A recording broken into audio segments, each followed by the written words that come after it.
watching the river run, listening and learning. So I'm going to talk about the uncommon way of showing up in the world, not frantic, not hysterical, not pushed off center, but sort of balanced, this capacity to show up in a balanced way that knows how to take action and knows how to stay calm at the same time. That's a big assignment, and it requires a big spiritual practice. This idea of non-resistance, of letting life be life on life's terms, and at the same time this holy boldness that isn't afraid to meet life on its terms in a very effective way, with that fierce grace, that fierce boldness that sometimes is required in the circumstances of life, but in a calm way, in a balanced way, in a way that has an intelligence behind it. And so this is what I'm going to talk about, this idea of putting into practice all of these spiritual principles that we've learned along the way. And in our system, we've learned that there's one power and one presence in the universe. Many names, many visions, many ways of showing up, but there's one, and we're part of that. And so is everybody else. And so is everybody else. Everybody else. And that when we have thoughts, they manifest after themselves. They're things. Our thoughts are actual things. So what we think makes a big difference to our life experience and how we show up. This capacity to get quiet, to get calm, to go into that prayerful place so that we can actually hear the voice of the divine in the midst of the chaos is very, very important. That quiet space, that calm in the center of the storm. And then, of course, what we're talking about today is this capacity to take all that knowing and bring it forth into the world in our walk, in our humanity. And it's not always easy. It's not always easy to live these spiritual principles that we've got up here or that we've talked about or that we read, the holy book, so to speak. So I was looking for some support material for this talk, and I ran across this wonderful book, Compassion in Action. Ram Dass talks about the path of action, karma yoga. So we're talking about taking action in the world, putting the, what do they say, the pedal to the metal, acting in the world. And he says, Gandhi said this. Before I read this, I want to say that I believe that we all have a responsibility to ourselves and to each other and to the planet, to all of life, all living beings, to lift the energy of the planet, to be a beneficial presence, to bring forth this energy. And Gandhi said, I believe in the essential unity of all people, and for that matter, of all that lives. Therefore, I believe that if one person gains spiritually, the whole world gains.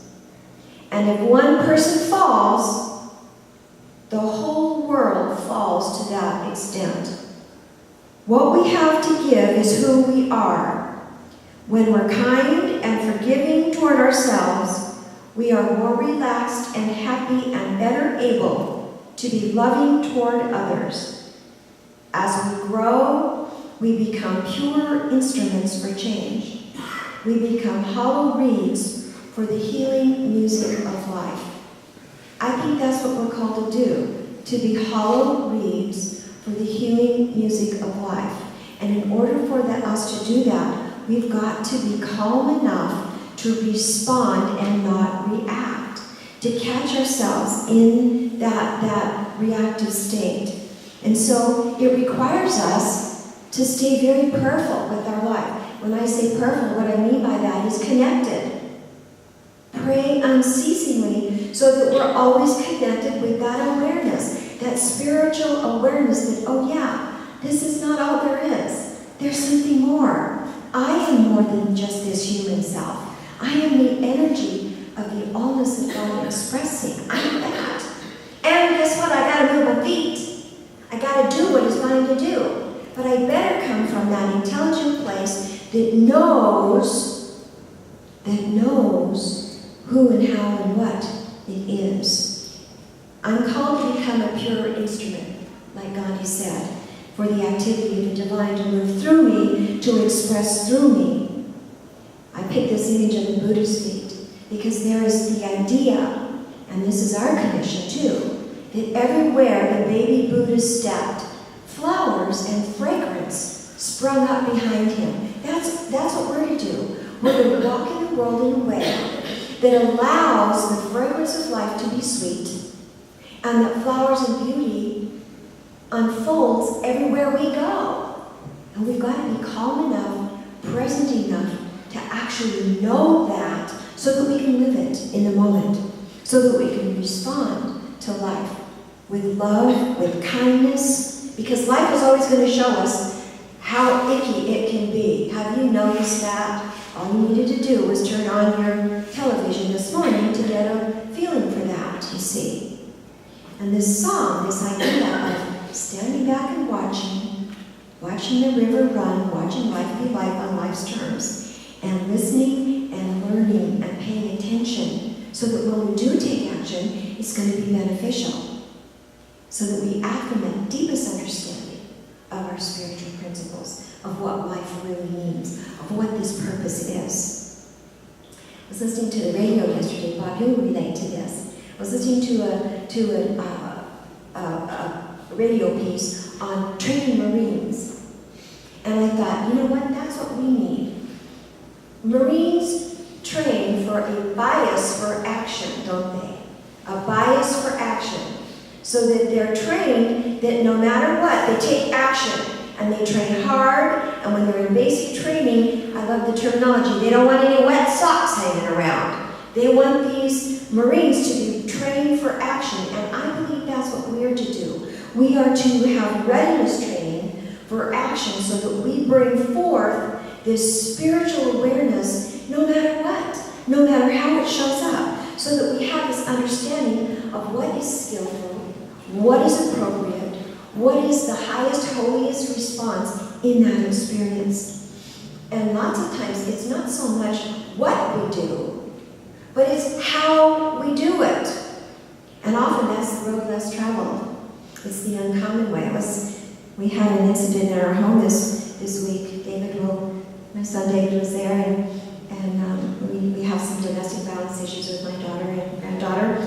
And the father broke his restraining order, came banging on the front door, and of course, I answered the door, and it became one of those things. And I tried to stay calm, and I tried to calm him down, and I kept saying, "Calm down, calm down, calm down." My son, who was in the field of psychology, after the fact, said, "Mom, don't you know that when somebody's in that state, the worst thing you can say to them is calm down?" Calm down. I have to say I did my best to be wholly bold, but it was a little shaky. But the idea is we got to be calm or everything starts flying apart at the seams. Do you know what I mean? If you're not calm, things are not going to go well. So we got to have this readiness training so that we can be calm and centered when we have to accept whatever's going on. One of our authors says, we have to accept that everything is happening exactly as it should. Should? I crossed that word out. No, I think we have to accept that everything is happening the way it's happening. It's happening just the way it is. I don't know if it should be or not, but it is happening that way. And I have an invitation to respond to it in the moment, on the spot, the way it is. See, I don't have to like it, but if I'm calm enough to go with the flow, to be curious about the outcome, to be alert and present, then guess what? Then I have a better opportunity to bring forth this holy boldness that can be calm and live those principles that I think I know at the head level. Not push the river, do the wu-wei thing, this idea of not forcing the experience, this unforced quality to life. It doesn't mean we don't take action, but it means that the action that we take is beneficial, it's helpful, it's skillful, it's meaningful, and it's in alignment with these principles that we know to be the truth. It's not that knee-jerk reaction, you see.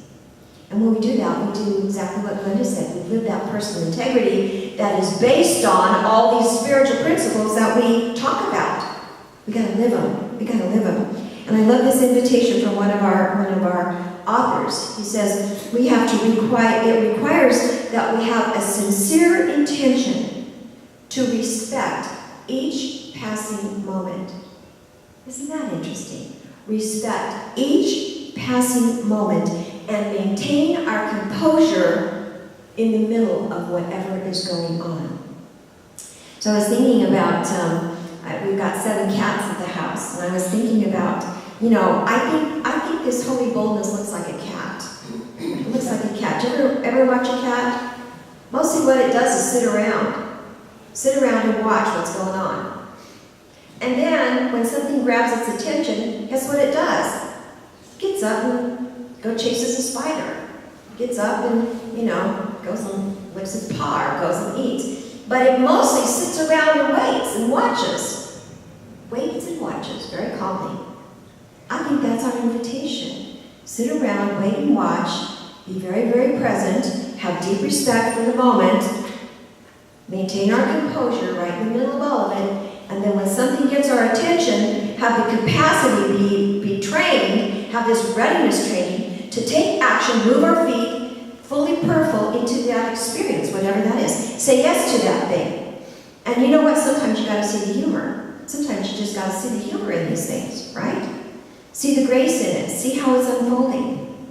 And what I can tell you is this. When you have the capacity to show up calmly, to show up skillfully, to show up as a beneficial presence, to show up lifting rather than pulling down the energy of the universe, guess what happens? When your behavior demonstrates that, everything about the moment shifts. Your behavior indicates the response to that behavior will be different. If you're hysterical, guess what your response is going to be? Hysterical. If you're angry, angry response. If you're fearful, fearful response. If you're calm, well, theoretically, you might get a calm response. Sometimes it doesn't work. And so we have to ask ourselves when we're, sitting and watching and waiting to pounce on a mouse, right?